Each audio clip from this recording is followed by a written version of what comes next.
welcome back to Beau My God. I'm your host, Beau Bradley. My pronouns are he and they. On this episode of Beau My God, we are going to continue our Pride Month theme of inclusive and educational organizations and community, recognizing a nonprofit that is very special to me and has a very special place in my heart. Some of you may remember back in December when we had some great folks on the audio podcast from Cheer Seattle. They came to talk to us about what it's like to be a part of their organization, to be a volunteer cheerleader, and they really spoke to the importance of chosen family and personal experiences related to the holidays and being a part of the LGBTQIA+ community. You may remember that we discussed how Cheer Seattle is a member of the Pride Cheerleading Association, which is a 501c3 nonprofit. There's an affiliation of member teams that are united by a common philanthropic mission supporting individuals living with life-challenging conditions in the LGBTQ+ community and beyond. Today, we are joined by 5 key players from PCA. Together, they have over 60 years of PCA experience combined. Again, PCA stands for Pride Cheerleading Association. We're very lucky to be joined by Sara, Valina, Colyn, Nguyen, and Anthony. It's a collection of PCA founders, members of the board of directors, former members of the board of directors, some really key long-term players in volunteer leading. So today they're going to talk to us a little bit about PCA. They're going to talk to us about who they are, what they do, the history. We're going to talk a lot about charitable cheerleading. We're going to talk about the Federation of Gay Games and the Gay Games, even the history of the Gay Games. And if you don't know what they are, pay attention to find out about that. I'm so excited for you to hear each and every one of them. So we're just going to kick it off with Sara Toogood. Here we go. The question I have is if you could just briefly give your name, pronouns, and your connection to PCA. Sure. My name is Sara Toogood. My pronouns are she, her, hers. And my connections to PCA are vast and varied. I started with Cheer San Francisco from 2010 to 2014 as a performing member, a captain, an assistant coach, a coach, kind of graduated very quickly as roles turn over very quickly in PCA. I then moved to Seattle. I co-founded Cheer Seattle. I was a performing member for maybe 8 weeks until I announced my immediate pregnancy. so that kind of slowed things down for the performing, which gave me ample opportunity to do more administrative stuff, which I found out I was actually really good at and enjoyed. After having to leave Seattle, only being there for a very short time, roughly 40 weeks, 9 months, had the kid, left, worked with the leaders of the current teams that were like PCA teams and PCA in name only. There were 6 of them, and we worked together to co-found PCA in 2015, became a legal entity in 2016. So my roles are co-founder of Cheer Seattle, former performing member of Cheer San Francisco, and co-founder, currently secretary of the board of PCA. Can you give us a brief introduction to who PCA is and what they do? Yes, PCA is an affiliation of Adult Volunteer Cheerleaders for Charity. And you're going to hear those words a lot in this conversation, and I hope you have some context for what those two things are. Our purposes, as defined in a lot of our documents and portrayed publicly, our purposes are to unite, support, and develop charitable cheerleading worldwide. So I'm going to dig into each one of those very briefly. So how does PCA unite charitable cheerleading teams and charitable cheerleaders? Well, that is through our multi-team events. We bring teams together when it is safe and healthy to do so to perform in large public events that are usually Pride celebrations or something similar in different cities around the world. When we are limited in travel, we unite in different ways for educational and social purposes as well, virtually. So that's unite. Support. How does PCA support? Well, internally, we support our member teams and our growing amount of teams and cities with new interests. We support them with resources, information, and that good old cheer behind every effort. There's lots of enthusiasm from PCA. We also support the community. So large, tangible donations to local charities in the cities in which we perform. We support the individual as well. This is something that is kind of underplayed, but the positive mental health benefits of being a cheerleader on a team that is inclusive, welcoming, visible, representative, these things can't be shouted about too much. So we keep trying to bring those forward, even though we're very altruistic and it's for the community, it's for others. It's kind of for us too. So we hope to keep growing that us and making more and more of us. And that leads me into the last one, which is develop. So not only develop our current member teams' sustainability and their, best practices and whatnot, but also develop new teams. We've kind of gotten it down to a formula to be able to get this right. It still takes some time and some digging into the weeds, but we do really feel like at this point we can develop new teams in a pretty formulaic way. Could you give a brief introduction with your name, pronouns, and your connection to PCA? My name is Anthony Chavira. My pronouns would be he, him, and I am the program director for Cheer San Francisco. And my connection to PCA is I've been part of Cheer SF for the last 14 years. So definitely a PCA volunteer. And for several years, I believe it was 3.5 years, I was the president of Pride Cheerleading Association. How did PCA get started? So PCA was more of a concept and idea. It was a way to identify the few teams that existed or volunteers that came together in like the early 2000s. And so one way to identify us versus saying it's this team and this team and this team was when we got together for gay games, we collectively called ourselves the Pride Cheerleading Association. So it was gay games and pride events, and it was just a way to kind of respond to everyone who was looking at us. That's awesome. If you could briefly introduce yourself, your name, pronouns, and your connection to PCA. Sure thing. My name is Nguyen Pham, he, him, his, and I joined Cheer San Francisco in 2002, and currently am about to wrap my 19th year with the team. That's incredible. Seems longer. Yeah, does it? How did PCA get started? Sure. So PCA in its current form came out of this whole collective of like-minded charitable cheerleading teams. Yes, Cheer SF was either the first or one of the first back in 1980. But in those 41 intervening years, we've seen teams sprout up all over the place. And it's been a really, really beautiful thing to see. In its current form, PCA, I believe, was incorporated in 2016.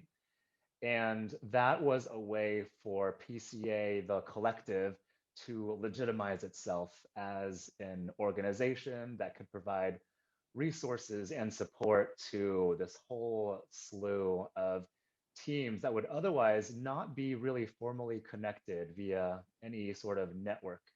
So that's kind of how PCA came about. It was a way to formalize, legitimize, and unite this collective of wonderful local nonprofit charitable organizations into a force that could be united and collaboratively engaged and achieve bigger and better things than any other team could achieve by itself. If you could briefly introduce yourself, name, pronouns, and your connection to PCA. Absolutely. My name is Colyn Fiendel-Milani. My pronouns are he, him, his, and I am one of the board directors for PCA. I started as a board director in January of 2020, and I'm also on the development committee, and I am the events committee chair as part of PCA. Can you give us a brief introduction to who PCA is and what they do? Sure. So PCA is currently 13 member teams from all over the country. The main mission is to unite, support, and develop charitable cheerleading teams across the world eventually. And that also is the vision. We want, in our perfect universe, every major city in the world would have a charitable cheerleading team that's part of PCA.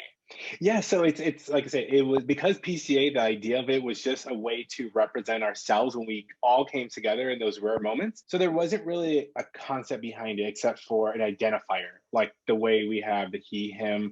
It was a way to identify PCA and what we do. And then people would ask, well, what does that mean? So it started the conversation about charitable cheerleading and, our history. So I think with that idea, it started growing and we wanted to formalize in some way. And there's always been some talk about how can we make this something formal? How can we come under a 501c3 umbrella so that we do have like an official identifier and not just this general concept? And in about 2016 is when we incorporated. So there was 5 founding members who finally said, you know what, let's make this happen. Let's do the paperwork to file for 501c3 status. Let's get our own tax ID number. And they formalized it. It was a matter of just doing. And so in 2016, we became an official organization. That's awesome. So we're recording. Everything I say is live and will be used in the podcast. Yes. Like Sara Toogood is really awesome. My name is Valina Eckley. My pronouns is she and her. And my connection to PCA started with a crazy online obsession in 2010 when I was living in Japan and decided to become obsessed with Cheer San Francisco to the point that I flew all the way to San Francisco to try out, and then I just have never lost the obsession since. From Japan, you flew to San Francisco. Yes, I did. That's amazing. Even though I knew I couldn't actually make tryouts, I still attended the tryout camps, and I wanted to move to San Francisco, and I ended up in the Bay Area right before Pride, and I was helping out before Pride. And then I lost my job, like typical San Francisco tech type jobs. Ended up in Salt Lake City because, you know, that's where the parents live and that's where I had a roof over my head. Yeah. So I started Cheer Salt Lake, and we've been going since 2011. And this year is supposed to be our 10th year anniversary, but with COVID, I don't even know for what we're going to do with that. Yeah, that's tough. It's It was really tough. Yeah. Wealth of challenges. Mm-hmm. And so I heard a rumor that PCA started in your house. And I was wondering if you could tell me that story. Technically, you're not wrong. Yes, the first actual address for PCA as an organization was my address. That's so funny. I guess I'll go back to the history. There was the gay games that happened in Cleveland, Ohio. And there was no PCA team in Cleveland, Ohio. So it kind of realized that, you know, how are we going to manage all of our fabulous cheerleaders and come up with a strict set of, you know, this is kind of the hierarchy of how we should manage these group events, you know, when there's no host team. Usually like, hey, we go to San Francisco Pride, Cheers to SF, their experience, they take care of us and everything is awesome. Or you go down to Long Beach, here LA will take care of us, everything is awesome. But then we realized, no, maybe this isn't having a loose collection isn't probably a good idea. So let's go ahead and formalize. So in Pride 2015 at San Francisco, I was talking to Cheer LA, Cheers to SF. We just kind of got the idea. It's like, let's actually do this. So that year we started talking with all the teams. We got the East Coast teams involved. We got the West Coast teams involved. We wrote the bylaws and we decided to found the Pride Cheerleading Association in lovely Salt Lake City, Utah, simply because it was so much easier to file for a nonprofit in the state of Utah than, say, New York or California or Washington. So PCA ended up being at my address, started in my home. Our current secretary of the board, Sara Toogood, she is really one of the most, Energizer Bunny is the best name you can use to describe the woman, because she's one of those like rare breeds of people you read about in science magazines that actually don't need sleep. Like, I don't know if you've read about this, there's like studies show that there are technically some humans whose like body chemistry means that like 3 hours of sleep a night is like perfectly fine and they can function. And I swear she is one of those people because she absolutely never stops. The woman is incredible. But it was really her wrote down a formula for like, if you want to do this in your city, this is how we do it. And by doing that, she was sort of like, hey, we should actually be like a full-fledged organization as well. So among other folks that were, you know, collaborators and some of those first founding directors, Sara really like grabbed the bull by the horns, if you will. So a lot of this predates me and my involvement in PCA. So I'm going to, with my notes, I'm going to try to talk about some of the things that I've learned about charitable cheerleading before I joined the scene in 2010. You can't talk about PCA without talking about gay games. So Gay Games, it was founded in 1982 by Tom Waddell, who is a former Olympian himself. This idea of the Olympics for the LGBTQ community was very exciting, and the epicenter in San Francisco in the 80s was just the perfect spot to have community, have cheer, have purpose, and continue to do those various sports that a lot of the people in the community did. So the Gay Games was founded in 1982, and there were charitable cheerleaders at this event. We did not have the name PCA. We did not even have the name Cheer San Francisco back then, but it was those charitable cheerleaders in the Bay Area. They originated under the name the Hayward Rah-Rahs. And I think another interviewee that you have on this panel will tell a lot about. Sure. So again, Cheer SF being the first back in 1980, 41 years ago, by a man named Guy Andrade, who started this team called the Hayward Rah-Rahs. It was named that because it was started in the city called Hayward, which is here in the Bay Area in California. And he quickly realized that Hayward Rah-Rahs was performing well outside of the confines of Hayward. So he moved to the next biggest metropolitan area, San Francisco, renamed the team Cheer San Francisco. And that's how Cheer SF has been known ever since then. I think this occurred in the mid to late 1980s.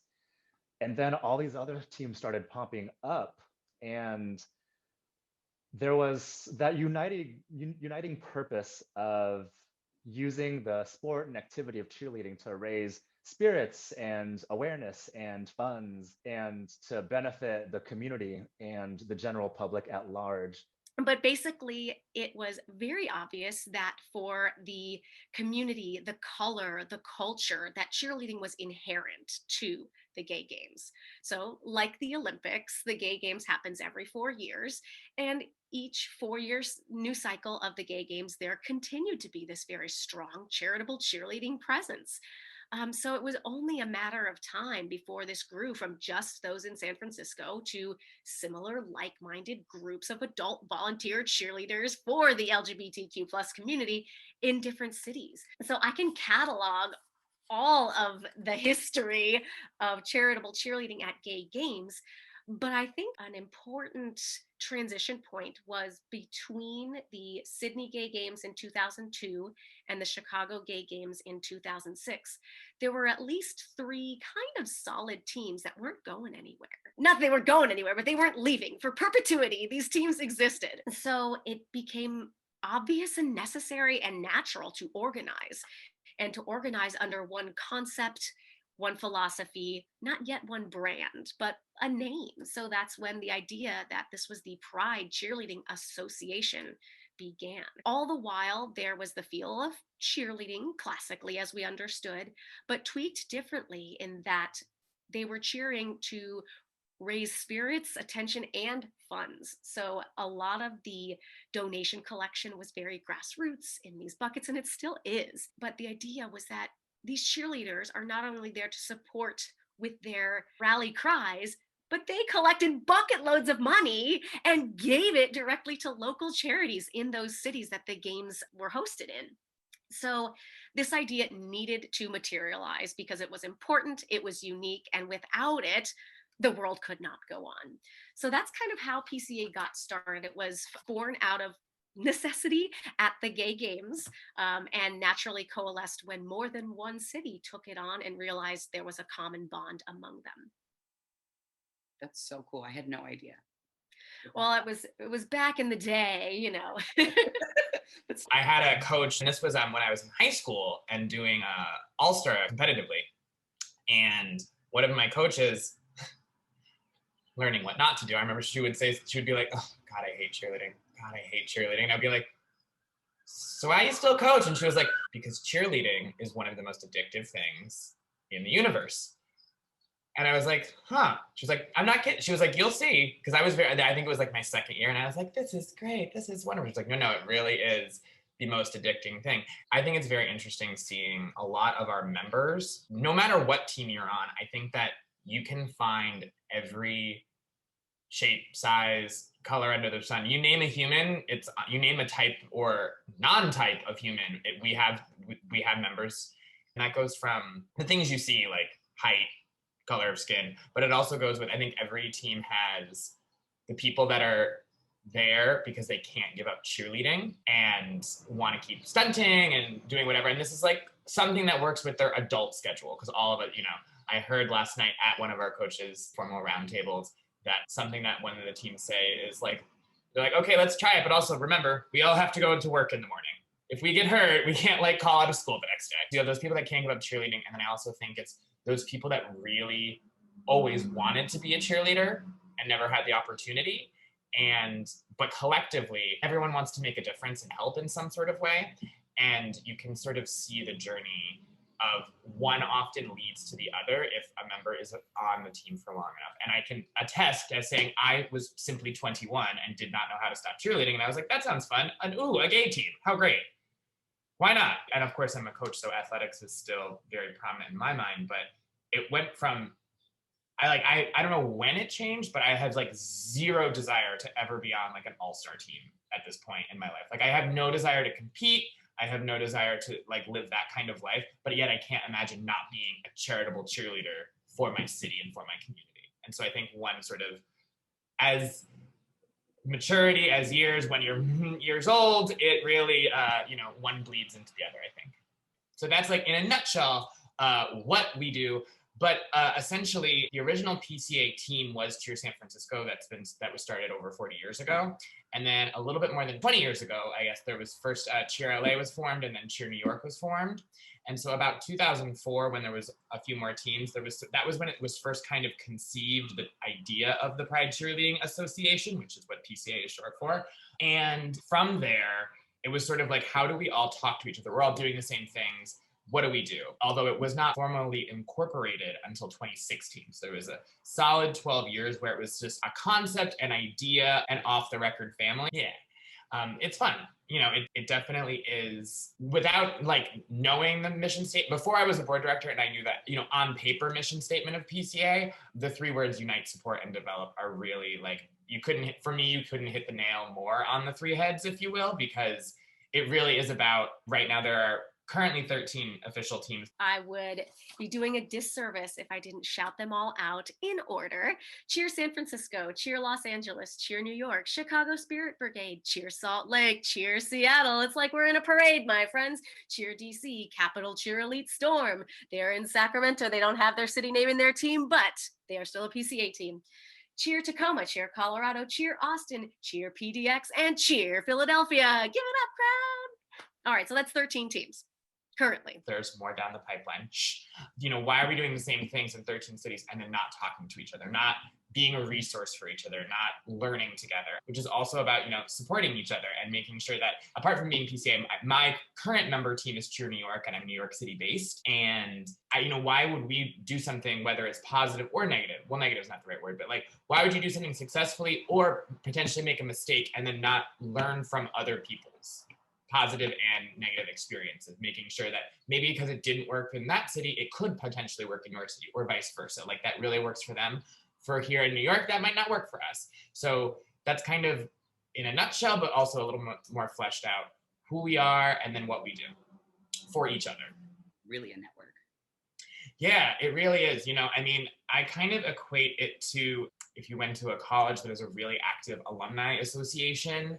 And so, in every sort of large major city, you can find, the University of insert name here bar to go watch the football games, or if you were Greek or sort of any of those things, it really provides a community within each city. I know I can show up to almost any of the 13 cities, and I know at least one person who maybe isn't my best friend that I call when I'm terribly upset, but I can say, hey, I'm here. Where's a good place to go? Do you have any recommendations? When's your practice? Maybe I'd love to stop by just because it's the best. It's sort of, built-in community across the country, not only within your own city, but then across the country and hopefully one day the world as well. Right now it's just in the U.S., but we hope. What does charitable cheerleading mean to you? Charitable cheerleading. For me, I think it's really interesting. I think being a charitable cheerleader, it's so much reward for me as a volunteer.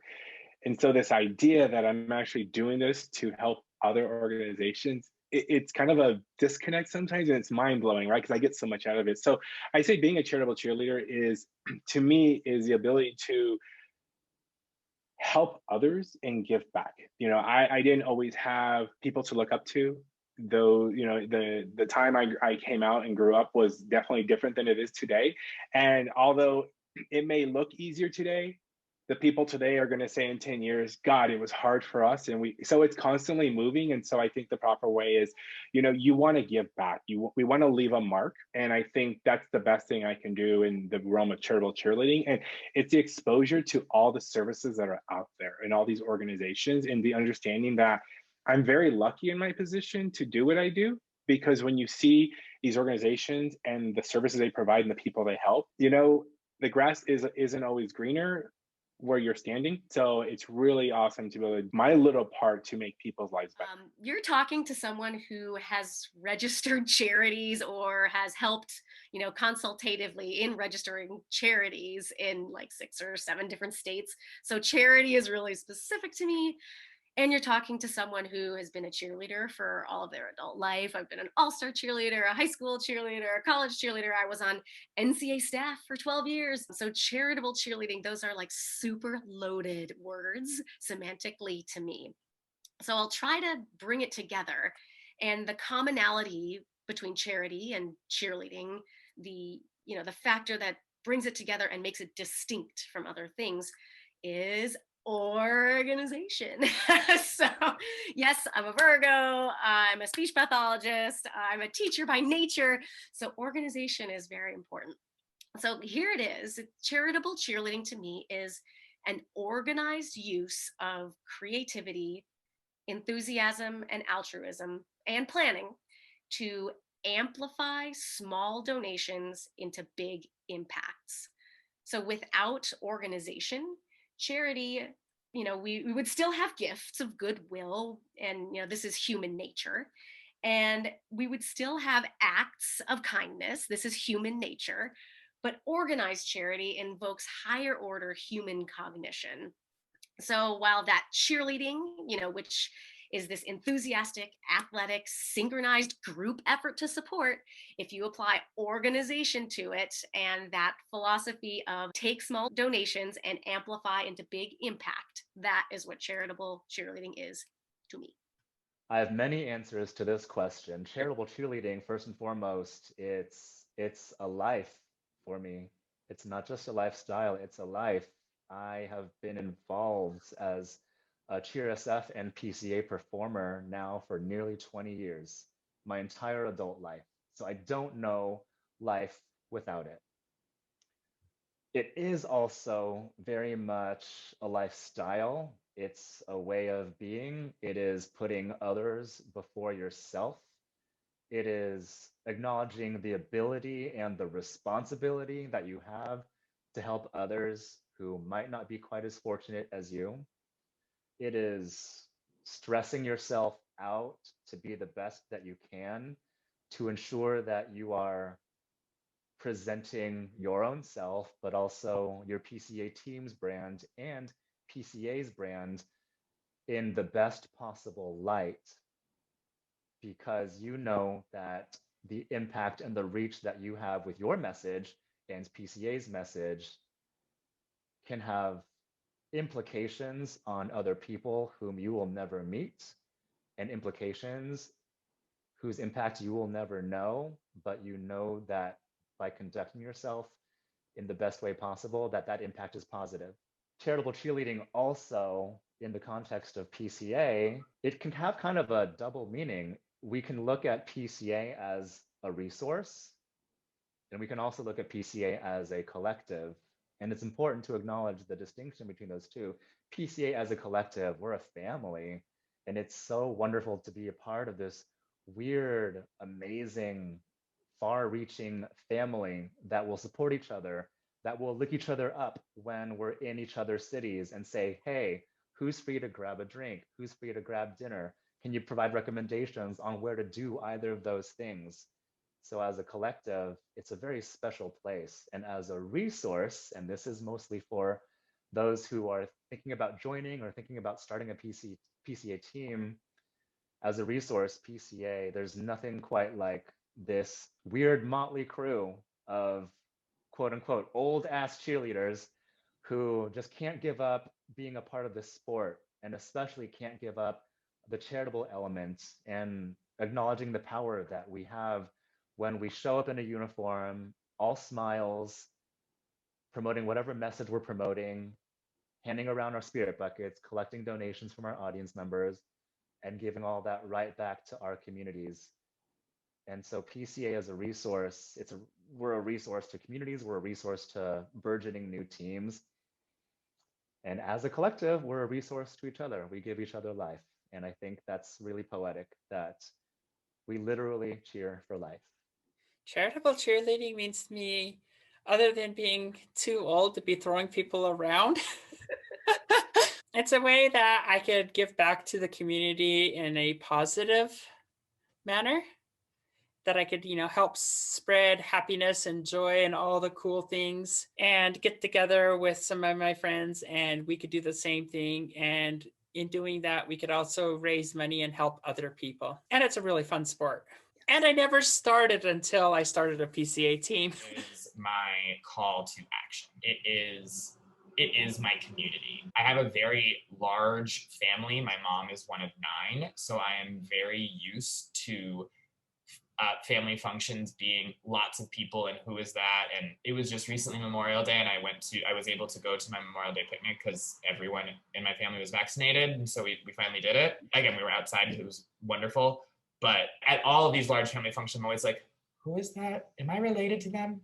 Am I related? Is that like so-and-so who's a cousin who like, is that? They're like, oh no, that's not. That's your cousin's like friend from school or whatever. So that analogy, I was thinking about it, that is what it reminds me to be a charitable cheerleader, with that sense of community. And when you go to a multi-city event and you're like, oh, I know that person from that team and that person from that team and that person from that team. I don't know all these other people, but there is this sense that you're like somewhere distantly related to them. If that makes sense. You're like, oh, I don't know who they are, but like I'm kind of related to them. Like I'm sure they're fine. I'm sure they're fine enough people. So to me, it really is that sense of community and the call to action. Again, as I was saying, I was just a cheerleader that didn't know how to stop cheering, and I guess I can fundraise along the way, and like that seems fine. And then it turned into me helping my community, and that is the passion. Giving back, it is through being a part of the team, especially for so long. I now have connections and friends at the people at Heritage of Pride who put on New York City Pride every year, at the New York City LGBT Center, things like that, where you just like sort of meet people throughout the course of your time doing this. And I don't know what else I would do. I volunteer a lot for Broadway Cares, also because, again, in the stage management community, but it's sort of in both ways. It's like the two things I am are a stage manager and a charitable cheerleader. And each of those things provide both a community and a specific funnel to this is how you give back and help your community. One being Broadway Cares Equity Fights AIDS, the other being PCA and all of the help that we get to do. So it's my call to action to just be a better person. Just help some people. You know what I mean? Just help some people. Do what you can. Help some. What are your skills? And that's, I guess that's the other thing too, is like I don't consider myself super talented at a ton of things, but like what I'm good at, I think I'm very good at. And one of those things is being a cheerleader and being a cheerleading coach. And I feel very confident in that. And so I think that anyone can take any skill that they're good at and somehow make sure that they're using it to live their life if it's their job, but also to help give back. Like give back what you have a surplus of, I think. So important. Is there like a tangible number of how many PCA cheerleaders or volunteers there are? It's a little in flux at the moment because a lot of teams are sort of figuring out what to do as it's currently June 3rd. So we're just like coming out of the pandemic, as it were, June 3rd of 2021. And in February of 2020, we could have all told you very specific numbers, but last I knew it was over 500, give or take. Yeah, it was in between, and that's everywhere from, again, 13 cities. And I don't believe that necessarily, because a lot of us have many wonderful, wonderful volunteers that work with us that are not necessarily performing cheerleaders, but people that hold buckets, that really work with us, that to do everything to help fundraise and give back to the community. They just might not throw as many humans into the air. Maybe not that specific skill. Yeah, everyone has their own strengths. Truth. How much money has PCA raised so far? I should detail that question a little bit to make sure that we're not reporting something that's not exactly ours. So the figure that we report is the total lifetime giving for PCA and its member teams. So PCA is a legal entity, a 501c3 nonprofit, as are all of the member teams. So when we report this big number, this is a combination of what PCA has raised and donated and what PCA member teams over their lifetimes have raised and donated. So the number as of 2000, like spring 2020, so it's grown since then, probably in tens of thousands, but it was $1,154,525.86. Wow. And again, it really does take a village, because that's everyone from holding buckets in San Francisco to holding maybe a virtual fundraiser in Seattle to being paid to do a booking event in Chicago or anything in between in New York City or Philly. So some of our teams pick very specific charities for individual events and time periods, if you will. Like I know Cheer Los Angeles goes to Long Beach Pride every year. And so for that period of time, they always fundraise for an AIDS organization that is in Long Beach, California specifically. Cheer New York, on the other hand, on top of giving smaller amounts of money to sort of as needed organizations throughout, Cheer New York and several others pick a different beneficiary each year and spend a year fundraising for that beneficiary and then write like a big old fat check at the end of the year. So amongst all of those different fundraising organizations, really reaching out to each individual community. I guess it's kind of, you'll excuse Broadway in New York City and the bus going by. I always think of it as like, it's very, it's part of, you know, the National Cheerleading Association, NCA. You're all like kind of cogs in the wheel. So with each of us working as hard as we can to have a tangible effect on our specific communities, it means that PCA itself reaches out to so many communities throughout the country. So that's definitely the other giant aspect. And again, I guess that sort of cause and effect is not quite right, but it's that our goal is that we want, you know, a charitable cheerleading team in every city, because that way we can be helping the LGBT community in every city. It's kind of how I think of it. What do you think is the most important thing that PCA does? The most important thing that PCA does is raise a hell of a lot of money for people who need it. And across all of the teams, you have to ask Sara Toogood the exact amount, but it's an amazing, astonishing amount of money that we have raised across all of our teams over the many, many years. And by far, the charitable aspect is the most important thing. The social aspect is fun. The social aspect is amazing. But when we get down to it, and we don't really compete with each other, but when it comes to fundraisings, we compete with each other. We're always trying to see which side, will get more money. That is our competition. It's a healthy competition. It is a very healthy competition. It's a tough question to answer because PCA does so many important things. For example, I can harken back to the mission of PCA, which is to unite, support, develop. It's such a special, meaningful mission because it's not really a self-serving mission. It's very outward facing. It's very collective and collaborative. One thing that is data driven by our own PCA teams and our volunteers. We've done plenty of word clouds as well. And we'll ask this question of our volunteers. And one of the biggest words that comes back in these word clouds is always community. And that word kind of means a lot of things to a lot of people. And it's a good thing that it does. But I think PCA does provide that sense of community, not just within each separate PCA team, which ends up being a little bit of a citywide family, but PCA as the collective is a community. It unites this entire network across thousands of miles, and hopefully one day we'll return to being international as well with overseas teams. But it's a really cool feeling just to be able to say, I am a part of a PCA team, and that also means that I have friends all over the country and perhaps all over the world as well. It's a really exciting rewarding feeling. Okay, so that depends on who you ask. We have actually recently asked the public about this. We put out some word cloud kinds of posts where people could fill in some answers to questions, and then it generated these colorful rainbow word clouds. And what kept coming up was the word community, and the bringing together, the coming together, the like-mindedness, the collaboration and connectedness of that word community.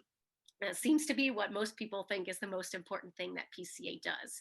I do want to give you the top 10 in all of these word cloudages that we've had. We sent the feelers out publicly to our friends, fans, family, and followers. And we've also kind of established some internal think tanks to do this as well.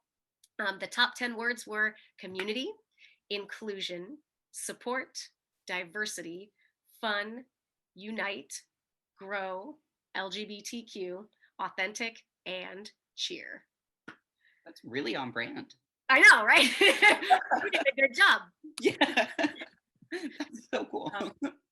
So I know you didn't ask me to tell you what other people would say, so I'm going to give the Sara Toogood answer. The most important thing is regeneration, creating something that can continue to create more somethings like itself. Maybe this comes from like being a mother of two and having regenerated, but it probably doesn't, because I was doing a lot of this for PCA before the gestation happened. So regeneration, growth, expansion, infiltration into people, into communities to make growth rapid and constant. You know, one of the things that we had in one of the routines in the music and kind of something we say was PCA worldwide. And I think the idea that PCA is a community, it really is worldwide. No matter where you go, you have this connection. And so the one thing I see about PCA is it really is a beacon of hope for us. I know as a volunteer, when I see volunteers move to new cities, the first thing they now do is they start searching out PCA teams, or they have a friend who's going to move, and the first thing they tell them is look into a team. Hey, we have a friend who's moving. So it's like this lighthouse that we can all look to, and whether you're in the cheer world or you're an extension of the cheer world and PCA, if you're part of this connection in this community, it's this beacon of hope that you can always come to, and it really is a safe space. As we kind of started with earlier, it's a really amazing thing. I love that. It's true too. It's cool to see the themes that keep coming through all of these different conversations, and community is definitely one of them, which is awesome. Yeah.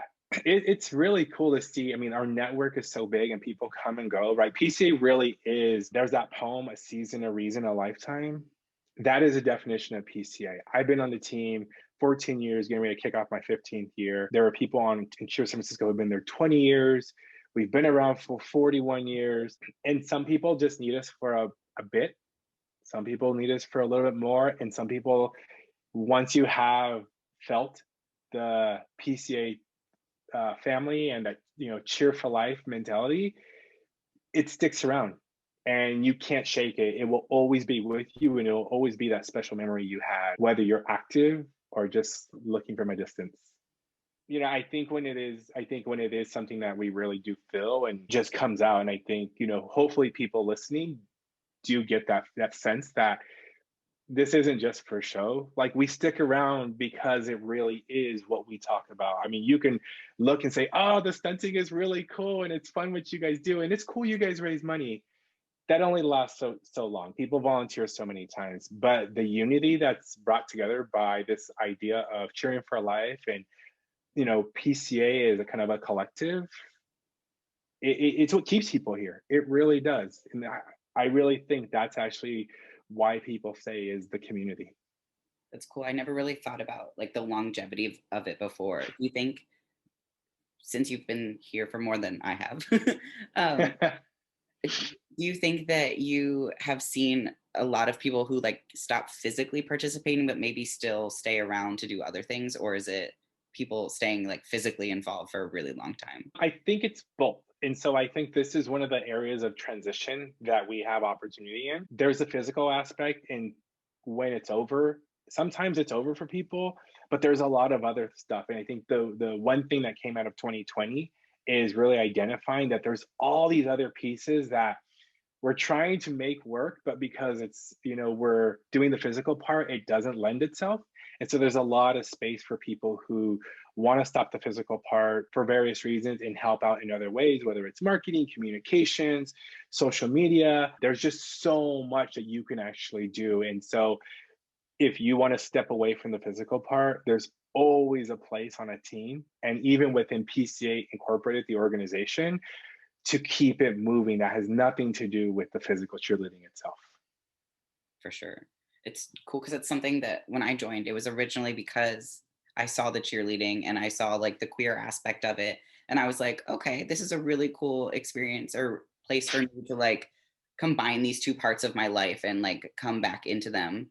And I didn't realize all of like the different facets that were a part of it besides just the cheerleading itself. Yeah, no, definitely. I think another thing that's really interesting is, we see the LGBT and the queerness of like this organization that comes together. And I think something that's really special is because we're like-minded people, you see a lot of allies come in.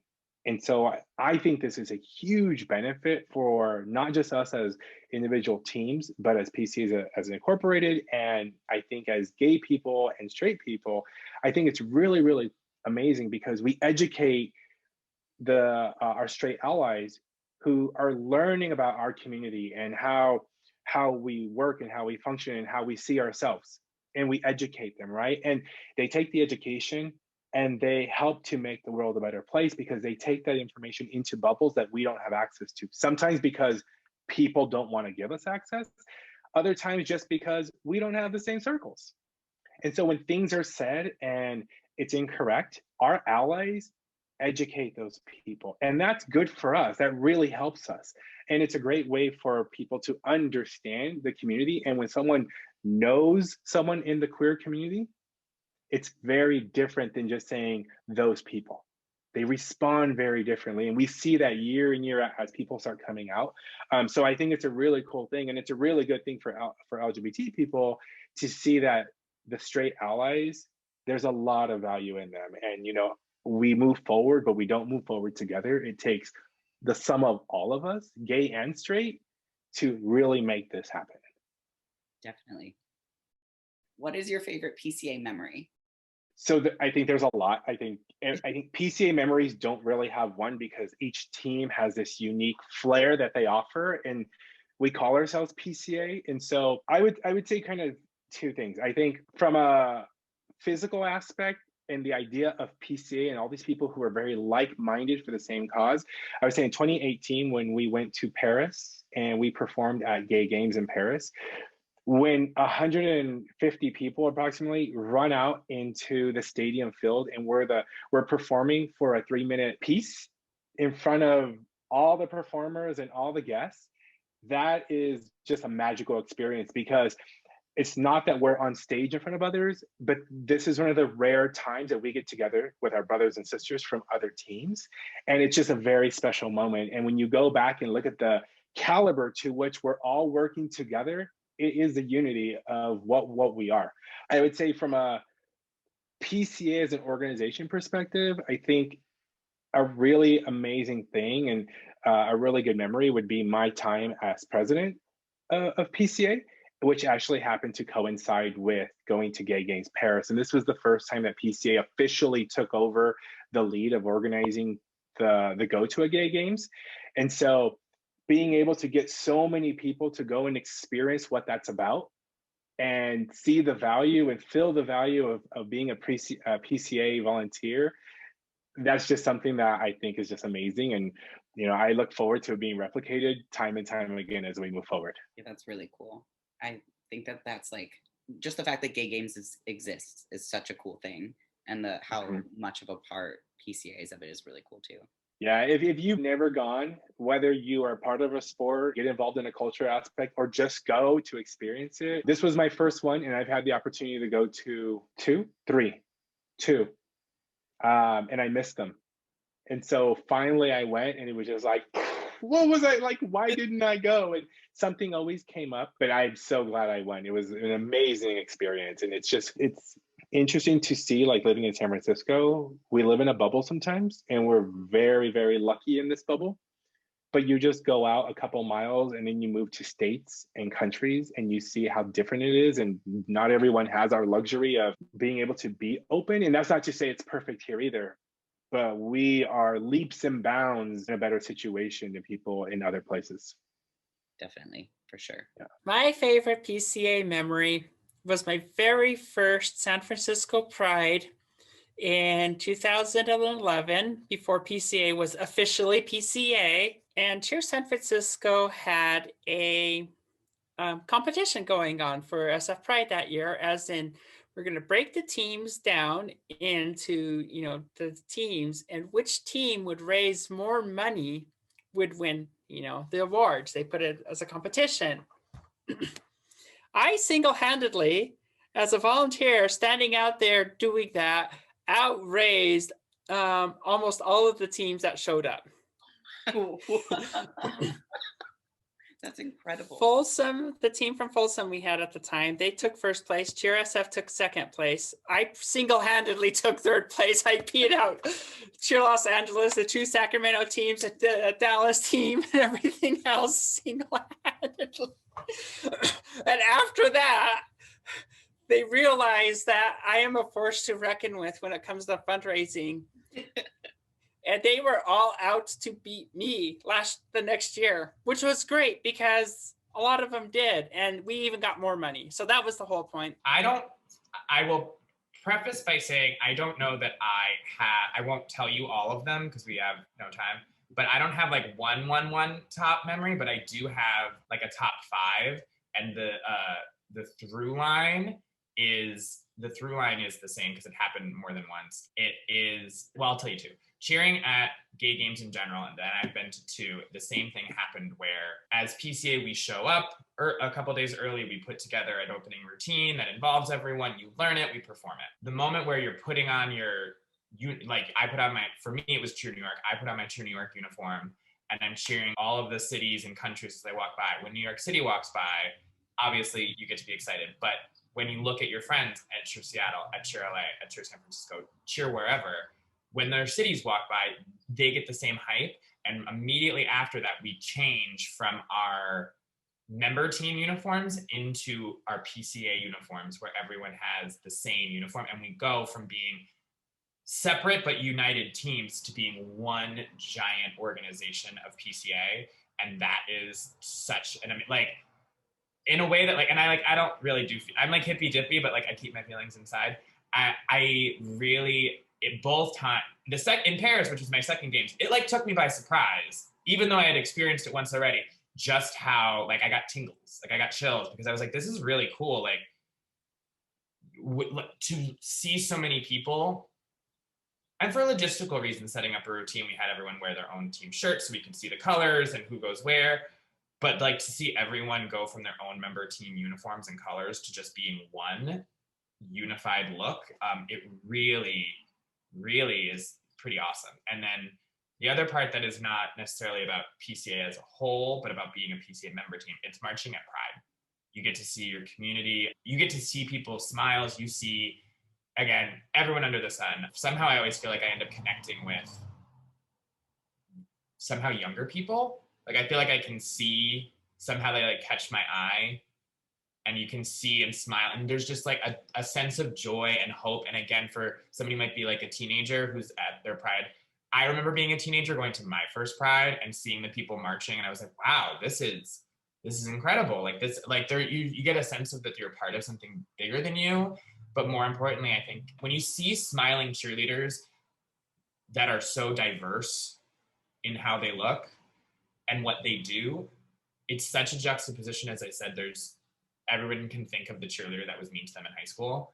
And when you see cheerleaders that are yelling happy Pride and being there to support, cheering on you, and it's such a special moment. I feel like as cheerleaders in specifically New York City Pride, you really get to connect with some people and help them know that they're not alone, I think. Which again, I think that in the bigger sense, I've never been to San Francisco Pride because it's always the same day as New York. The world plans it that way. But again, it's amazing when you think about that same thing is probably happening in Seattle, in San Francisco, in Chicago, in Philly, in Colorado. You know what I mean? Like, we are all helping and changing and affecting people for the better, I think. Many memories come to mind, obviously. I've been doing this for a really long time and proud of everything that I've been able to do, even proud of the injuries that I've sustained, but also very, very proud of the achievements. I think personally, my favorite memory doing a PCA activity occurred during Gay Games 10 in Paris. This was 3 years ago, 2018.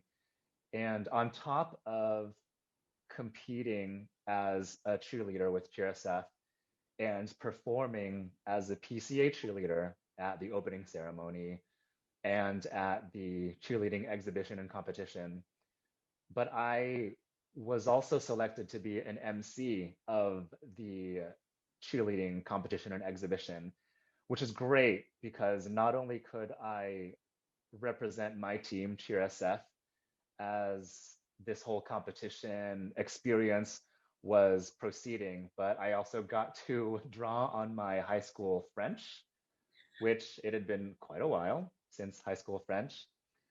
But being able to leverage those linguistic capabilities in front of this audience of strangers, people who are just curious about cheerleading, people who are French, but people who are also from all over the world because it was Gay Games, and my own family. My mom and my brother flew in to Paris just to watch me perform and cheer and MC this weird thing at this weird Gay Games event. And they're both very fluent in French. They're much better at it than I am. And for them to have seen me do that and enjoy it and be proud of me, I think that is probably my favorite memory. It involved not only my GRSF family and my PCA family, but also my given family that I was born with. And I will never forget that moment.